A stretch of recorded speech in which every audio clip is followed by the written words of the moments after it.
Hello, everybody, and welcome to 30 Minute Thrive, your go-to podcast for anything and everything HR, powered by MRA, the Management Association. Looking to stay on top of the ever-changing world of HR? MRA has got you covered. We'll be the first to tell you what's hot and what's not. I'm your host, Sophie Bowler, and we are so glad you're here. Now, it's time to thrive. Hello, everybody. Thanks for taking the time to spend part of your day with us. I'm excited to introduce our topic and our two guests for today. We're going to be covering how to leverage HR for critical business decisions. So we'll be talking about the current best practices for HR and building strategy. So good thing I have two experts here with me today to really debrief this topic, and that is Alicia Kiser, Vice President of Human Resources at member company M3 Insurance, and MRA's Jim Morgan, Vice President of Workforce Strategies. So Jim and Alicia really make a strong duo for today's episode, really based on their expertise and HR background. Alicia started at M3 Insurance as a HR business partner back in 2011 and has climbed the ladder to VP of HR where she is now. And Jim Morgan has an extensive background in business development, HR, strategic planning, and he's a keynote speaker on those topics, most recently being on his monthly Talent Report Plus webinar. So he'll be sharing some ideas from that as well. So I'm excited to talk to you two today. Thanks for being on the show. I want to really kick off our conversation today with what's happening in the recruiting and retention world. So Jim, do you want to start us off with what innovations you're seeing here? Sure, and I'll back it up just a little bit with the talent report, because this was something that we started putting together for our 3,000 member companies. One of the values of that, and one of the things we can bring back to our members, is having the chance to steal some best practices from different organizations, and M3 being one of those leaders who shares what they're doing and some of the ways they're getting around some things to be more effective than the ways they used to do it. So we put the Talent Report webinar together to talk about what's timely, what's happening now, what are the best practices. And so the thoughts and ideas that I'm going to share with you are, this is what we're hearing right now. This is what some of the companies are doing. And I think Alicia will be able to dig into that a little bit deeper and talk specifically from a company's point of view, some of the things that they're doing. So in the last month, here's a couple of things that we heard in the whole recruiting and retention area. One of the most fascinating things that I found was it was a survey done by Gallup, and they were looking at how people managed work-life balance. And they found they really fell into two groups of people that they called splitters and blenders. And the splitters were the people that were able to just divide their world. Like, look, I'm working from 8 until 5, and then I get home, and that's it. Now I'm on life balance time. And others that were more blenders that were like, look, I'm working and I'm doing my life at the same time. And what was interesting is some of it fell by industry and some of it fell by job type. But the one that was the most interesting to me is when you got into people that were managers of people, it was almost a 50-50 split between blenders and splitters, which I found interesting. But the point in the whole thing was you need to know whether your people are blenders or splitters when you're talking about benefits. You might be giving more hours and that's not what somebody wants. Or you might say you can leave a little bit early and they're like, I don't leave early. I never leave. I'm always working. And truly understanding how your people are managing that whole work-life balance really made a difference. Second one that we learned a little bit about was just, everybody's focus on learning. And I know Alicia can talk about this in the learning development they do at M3, but companies are really now starting to say, look, we have to have somebody in charge of this.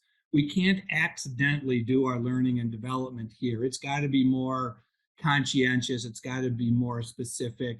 And especially with a lot of the younger workers, that career path and development is really a big deal for them.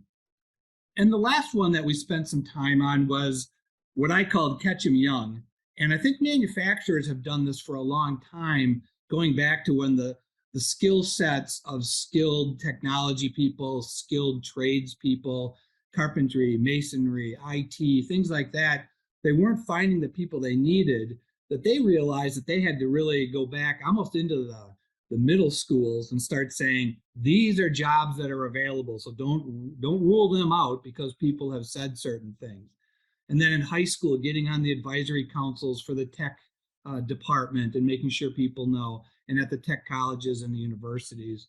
And there we've seen just a huge growth in co-ops, youth apprenticeships, and internships, that companies are starting to realize that we got to be the first ones to get in there and find these kids and university students and young adults, and not wait until they're 18, 22, 23, because by then everybody's looking for them. So just the strategies that companies are starting to put into place now that say this talent supply chain starts much earlier than the age of 20, and we got to figure out how to get in there a little bit quicker. Absolutely. It's kind of crazy to think that companies are targeting as young as middle school. It just sounds crazy, but that's what's happening. Alicia, Jim mentioned about work-life balance. So I'm curious to know what M3 is doing around work-life balance for your employees. Yeah, absolutely. But first of all, Jim, I need you to send me that report on blenders and splitters. That's fascinating. I'm definitely not a blender. I'm a splitter. If you're a splitter and you have a team of blenders, I could certainly see how that would, bring about some conflict. I think that's really fascinating and a great topic for us to plug into. So kind of in that vein, work-life balance. So M3 has chosen to have a hybrid approach to where people work. So what that means for us is that we actually kind of branded this, right? So we could help people understand it with a nice flashy one-pager, and did some all-company meetings about it. But what that means to us, what hybrid means to us, is that the office is primary. And from there, we just ask M3ers to work with their team to figure out when and how often they're in the office versus not in the office. And to us, not in the office could mean working from home, but for us, because we are really revolve around our clients, that could also be in the marketplace, meeting with prospects and clients in the marketplace. And for us, it's really not about butts and seats. I like to talk about that because I think there's a difference in an organization's posture if you're talking about butts and seats versus being in the office for the right reasons. And we went so far as to define, like, here are some specific instances where we feel like being in the office is a must. So when you're onboarding a new person to your team, when you're having performance issues or communications within your team, during we're in the insurance industry, and so there are certain times of the year where being on the same page and collaborating and connecting is extremely important, maybe more than others. And there are many others, but went to define what are those kind of moments that matter, where being together, physically together, is super advantageous and really help M3 stand apart from the rest. Absolutely. I mean, you just mentioned being a hybrid workforce, which is great. So can you dive in a little bit deeper on how you're really handling that to ensure that all your employees, your customers, and M3's needs are being met? Mm-hmm. Yeah, so trust. We are not tracking fob swipes, or we don't have someone walking around, taking attendance every day. We work really hard in whatever we roll out, not to manage to the exception. I think it's easy to think about, like, well, what about, all these people that are going to take advantage of us and, do 2-hour lunches in the middle of the day, or do their laundry while they're working from home. And we try to really kind of center around, let's not manage to the exception. Let's focus on the majority and deal with the exception as it comes up. So that's our philosophy around the hybrid workforce, but just generally most things at M3. And I think that bodes well for us from a recruitment and retention perspective. The hybrid, as we've been recruiting, we've had a lot of success in bringing people onto our team whose companies have said, hey, we aren't going to come into the office until we don't know when. We've also had a lot of success in hiring and bringing people onto the team whose companies have said, like, hey, we want you to be in the office, butts in seats every day because of our approach. And I would say as the weeks and the months go on, I am seeing more and more people in the office because I think the kind of excitement or novelty around working from home is wearing off a little bit. But just to have the option and feel like you have the freedom to make a choice, of course, in working with your team, I think goes a long way.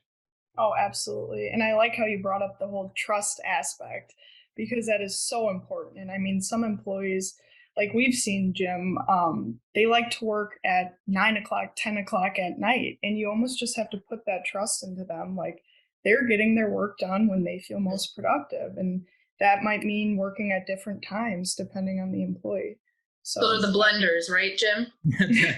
Yeah, the texts I get at 3 o'clock in the morning are the ones I don't respond to in the field. Yeah, so you're not a blender then.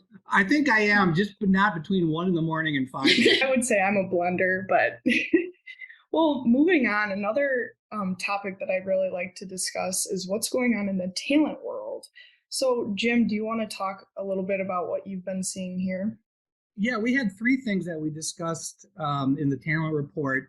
The first one was the imposter syndrome, and that was the title that's been given to the 2 years of COVID for employees and college students. And really what it relates to is, if you think about those students that lost their junior and senior year in college and what happens in those 2 years, or you think about the people who came out right before the pandemic and their first 2 years of work were right in the middle of COVID, that they missed out on a whole bunch of experiences.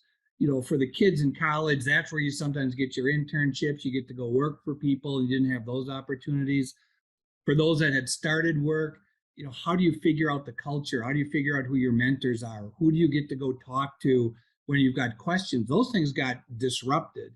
And companies are now starting to realize things got missed during those couple of years, and we may have to back up a little bit and say, you know what, we didn't really get a chance to onboard them the way we like to onboard them or set things up the way we like to, because we just couldn't because of the circumstances. And so that's been an emphasis for some companies now to say, what got missed out on and what blanks do we have to fill in now? Somewhat related to that was one that I called Got Onboarding, kind of after the Got Milk campaign. But the whole onboarding process, as companies now are moving from the endless search for new employees and recruiting, we got to find 10 more and then 10 more and then 10 more, stopping now and saying, well, that's part of it. But once we get them, we got to figure out how to keep them.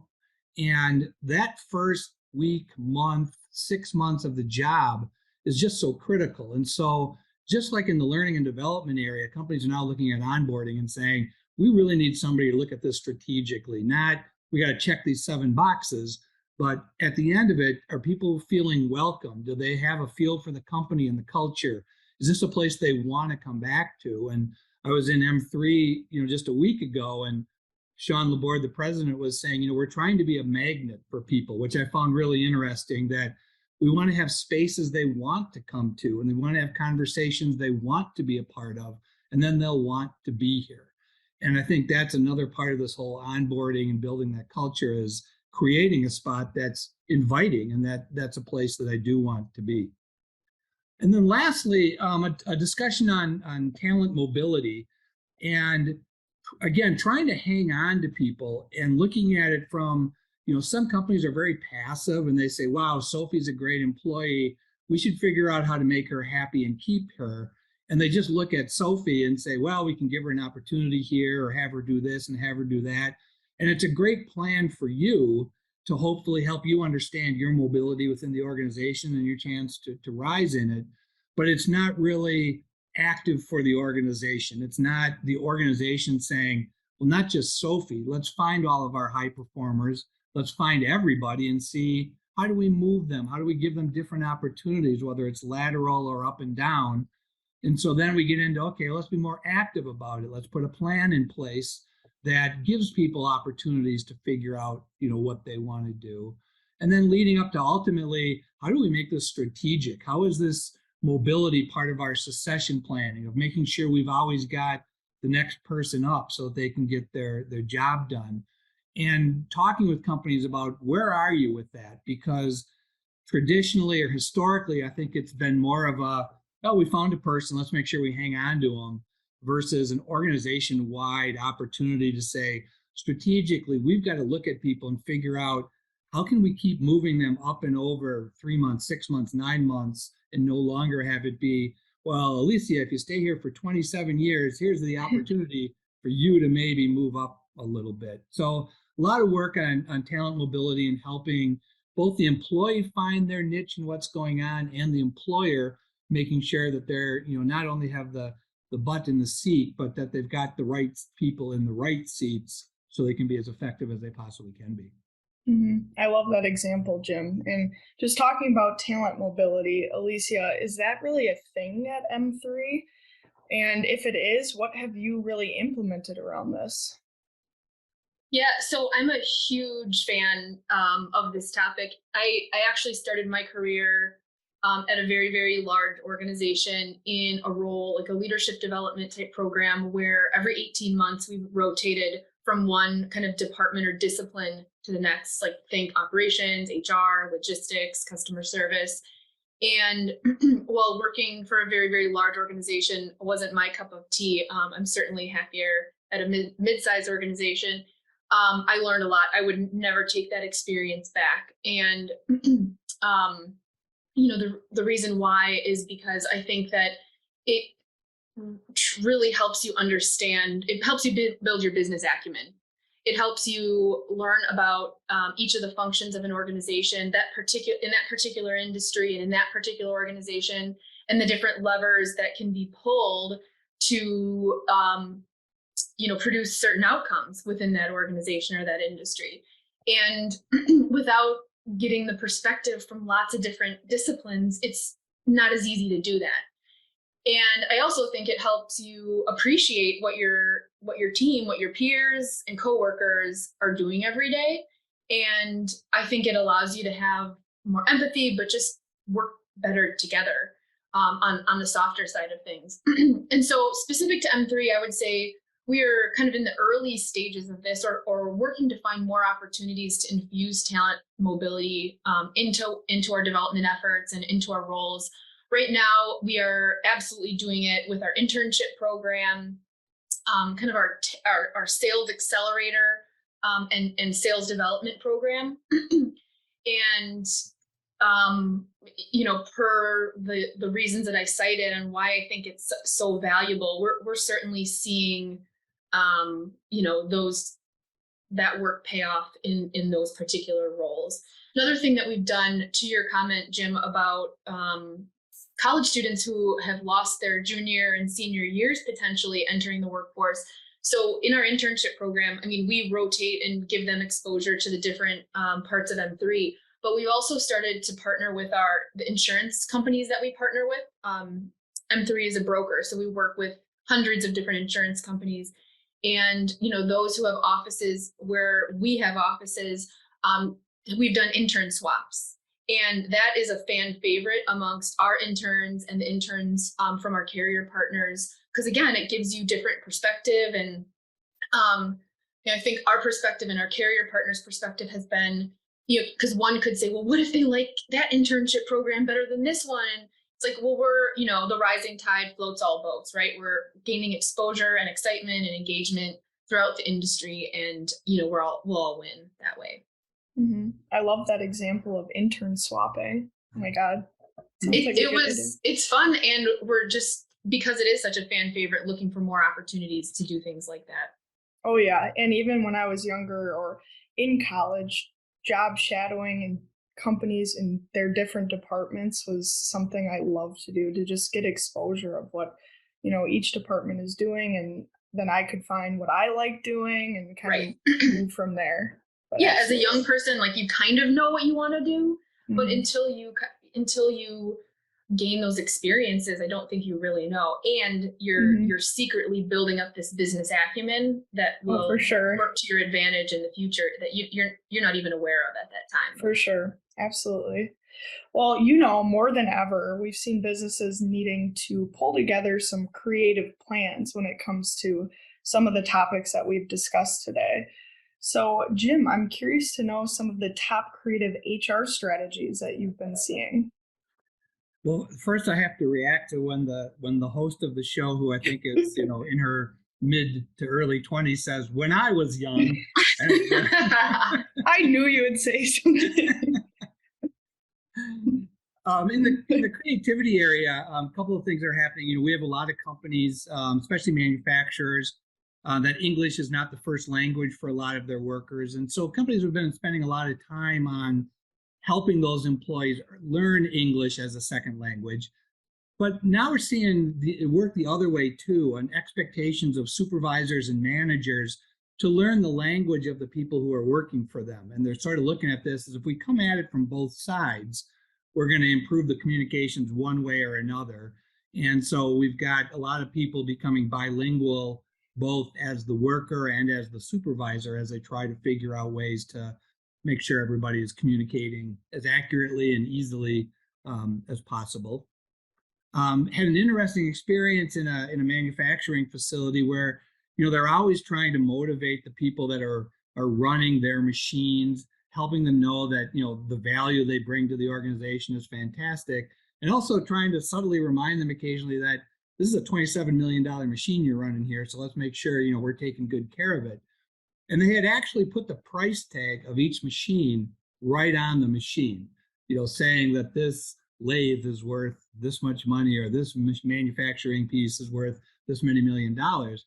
And they said they do it as a way of saying to the people who are operating them, we've put this much trust in you, that we think that this is fantastic. You're a skilled operator, and that's wonderful. And at the same time, saying, let's not get sloppy here, because there's a lot at stake. And sometimes people, sort of take that for granted. Now that I just made fun of you as a young person, generational diversity is one that we're seeing, popping up more in everyone's diversity, equity, and inclusion, especially as, we have a whole bunch of younger people coming in and a pretty big generation of people, still there, but on their way out. And the HR people really having to spend more time with people, helping them understand, that sentences start with, well, you've been here so long, you probably don't know that, or you just got here, you'll eventually figure it out. That, the harm that's done in a lot of these assumptions of saying, well, you've only been here for 2 years, what could you possibly know? And one example here where someone says, yeah, somebody just said to me, well, once you've been here longer, you'll figure it out. And her reaction to that is, why would you have me figure it out over the next 5 years and keep making the same mistakes? Why don't you just tell me what you know, and we can both learn, together? That there's a lot of things that are kind of taken for granted in the age compartment, that, oh, that's just a joke, or this, everybody understands that, not so much. And so as the generations have very different communication styles, very different ways of communicating, very different life experiences, more time being spent on helping, millennials and Zers understand boomers and Xers and everything in between. That we've all done different things. We all bring great assets to the organization, and some of the stereotypes are in the way of that. So spending a little bit more time on generational diversity. And then one last one that we had is, people have been churning folks like crazy, and an HR department was having a hard time explaining to people that when we get these people in and they stay for 3 weeks and they walk out the door, that's a lot of time and effort wasted. And trying to develop a corporate strategy, it says this is HR and the recruiters and the hiring managers and the other people that they work with. All of them have to do this together in order for us to hang on to these people. And so they decided to use an all-staff meeting as an example, and they had churned about 30% of their people in the past year. So they had talked to 30 people in advance, and they got up and said, we're trying to visualize here how much work we're doing trying to hang on to people. And so we're going to give you an example right now of, this is how many people walked out the door in the last year. And 30% of the audience, which was about 100 people, got up and walked out of the all-staff meeting to try to help visualize for people, do you see how much work this is? And so that was their creative way of saying, hey, this is kind of everybody's job, and we would really like your help, because otherwise we have to go fill those 100 jobs that just walked out the door in the last 35 seconds. So I thought that one was a pretty creative way for people to try to get everybody on board. Yeah, that is a creative way to show the impact. So Jim talked about generational diversity here. Alicia, how is M3 really handling diversity, equity, and inclusions in general, and how are you dealing with the whole generational diversity specifically? Yeah, it's certainly ongoing, and I will say we are definitely not an expert in this space, but man, are we grinding. And so I actually co-lead, we have a diversity, equity, and inclusion committee, which is a cross-functional group of some leaders, some individual contributors from across the organization, from all of our offices. I work with our CEO to put a strategic plan, if you will, together around diversity, equity, inclusion. And our committee is charged with education and awareness. But we really look for our leadership team to be accountable for and live out within their respective areas, helping M3 move the needle on all things diversity, equity, and inclusion.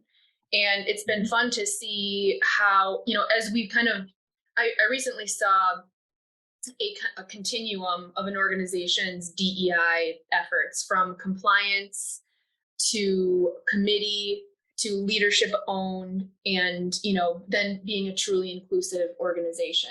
I would say we're moving into that leader owned phase of DEI, and it's been fun to see our leadership team find their own ways to lean into DEI work. And it's been very different, but it allows them to own it and feel comfortable in leading on it with their respective teams. And so that's probably been the most notable or most fun thing for me to see. One of the things we moved away from when we were in that committee phase, putting the organization's DEI efforts on a committee, a cross-functional committee, is a lot. And that's a heavy load to carry. And it's tough too, because this is like not a project, not an initiative. It's a long game. It's a marathon. And it can become discouraging when you're not seeing maybe the immediate results that you want to see. And so when we kind of articulated flipping the switch from, hey, committee, you're actually not, this is the responsibility for this work isn't on your shoulders, but we'd like you to lead on education and awareness. The responsibility and the accountability is on the leadership team. That was a big game changer. I think a big moment for us in moving our efforts forward. So maybe that's what I would say from a DEI perspective. There's certainly other things. I mean, one thing we're really proud of, and I've had the opportunity to talk about with MRA in lots of different forums, is our women's business resource group. So it's essentially an affinity group. We have over 60% of our overall population is female. And so that was kind of a natural place for us to start, is with women at M3. And especially with all the stats that you've seen kind of within COVID and post-COVID about women exiting the workplace, our focus is keeping M3 women in the workplace.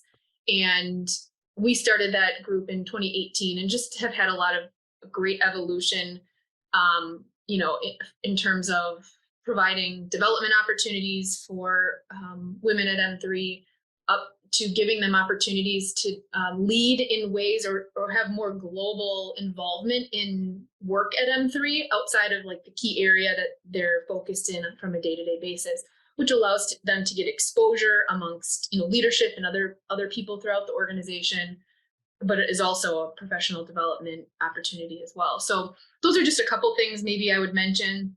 And then as it relates to generational diversity, we're hearing more and more about this in terms of M3ers' interest in learning about how to navigate through generational diversity. Certainly a hot topic.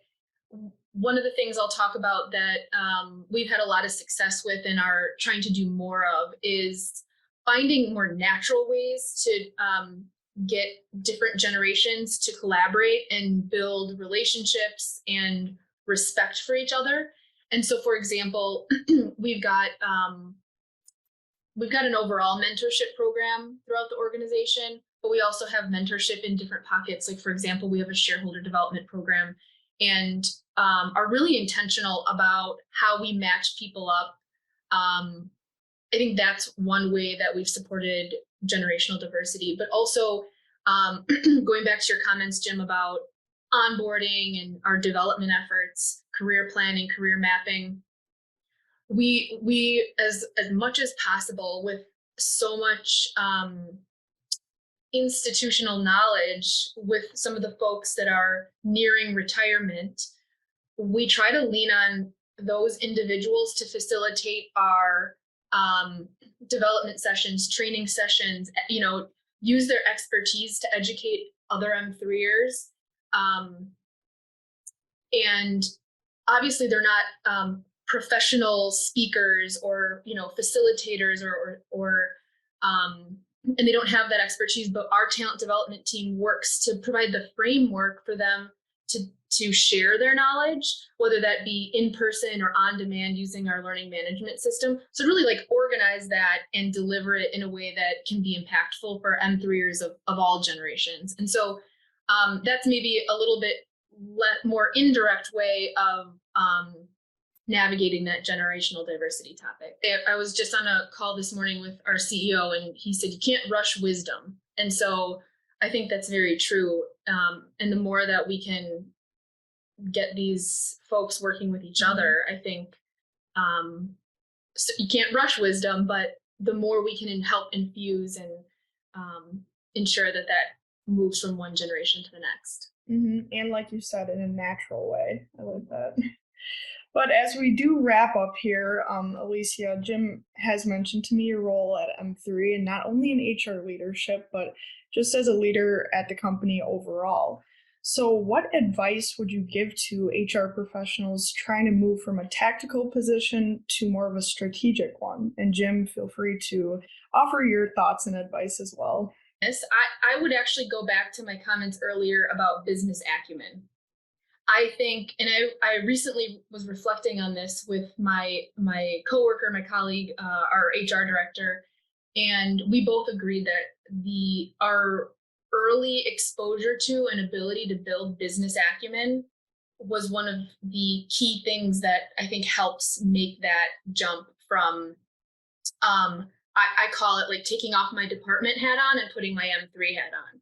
I think what that has allowed me to do is, of course, truly understand the business and the different levers that make the business work.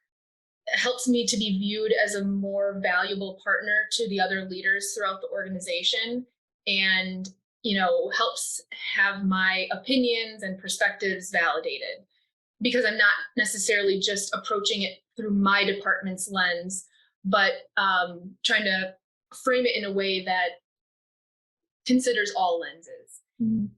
Jim, anything to add? I would say that's the biggest one. And I think the advantage right now is, with the talent issue being what it is, you all of a sudden are one of the most important people in the decision-making process, because they can find land, they can find a building, they can get a loan. But at the end of the day, somebody has to say, well, where are we going to find people to do it? And that is the HR person.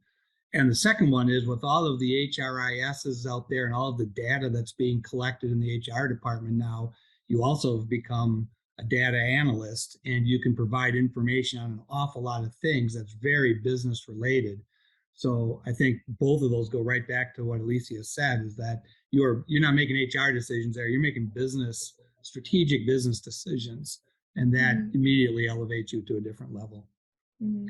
Yeah, if I could summarize, I would say I always view myself, and I think this can apply to any department, whether you're marketing, finance, HR, customer service. I consider myself a business person first, and HR just is the discipline or the way that I choose to channel my business skills. And I think if we think more like that, making that jump from tactical to strategic becomes easier and fun. Mm-hmm. That's some good advice. Yeah. Well, I want to thank both of you for being on the 30-Minute Thrive podcast today and sharing your knowledge on the latest of using HR as a strategic partner. So if you liked our chat and topic today, I want to encourage listeners to share this episode, leave a comment or review, and consider joining MRA if you aren't a member already. We've got all the resources you need in the show notes below, so take a look at those. And we have linked Jim and Alicia's email and LinkedIn profile in the show notes below. So if you'd like to get in touch with them or just chat about whatever, they're available for you. Otherwise, thank you so much for tuning in today, and thank you both for the great info, and we will see you next week. And that wraps up our content for this episode. Be sure to reference the show notes where you can sign up to connect for more podcast updates. Check out other MRA episodes on your favorite podcast platform. And as always, make sure to follow MRA's 30-Minute Thrive so you don't miss out. Thanks for tuning in, and we'll see you next Wednesday to carry on the HR conversation.